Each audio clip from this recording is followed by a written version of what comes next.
This video goes over how to create a website retargeting audience in your Meta account. Please like this video and subscribe to my YouTube channel for more free videos. For this video, start at adsmanager.facebook.com.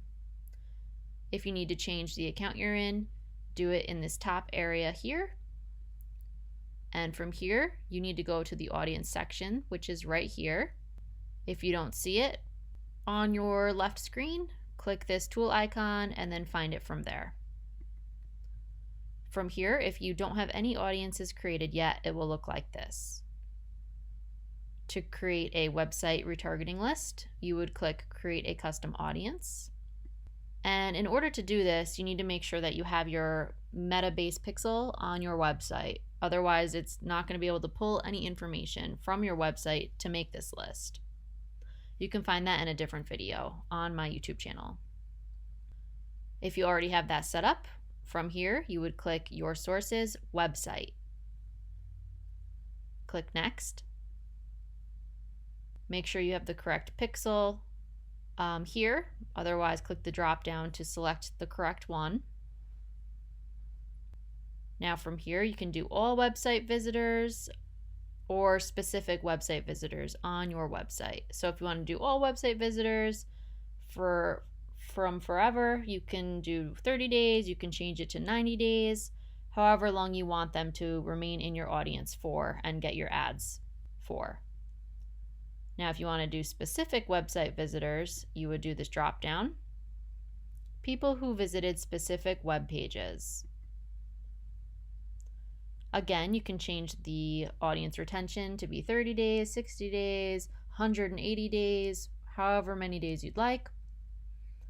From here, its URL contains. Now, for example, on my website, I know that I have URLs for social media marketing and search engine marketing. So, for example, if the URL had social and I wanted to only track people who went to the social media marketing page, I would type in social. Now I would have to make sure that no other pages on my website have social so that I don't track things that I don't want to track. So if I had a page on my website for social networking and there were just my links that you could click on to go to YouTube and Instagram, for example, and social was in the URL, I wouldn't want to track that here because I'm only trying to track people who are interested in my social media marketing. So if I needed it to be more specific, I would do just that exact web page. So like this. It really depends on how your URL is structured. But just know that if I only had social here instead of this, if I had more than one web page where my URL had the word social in it, then it would pull in the people from all of those pages. So anybody who visited any URL that had social in it would be part of this audience.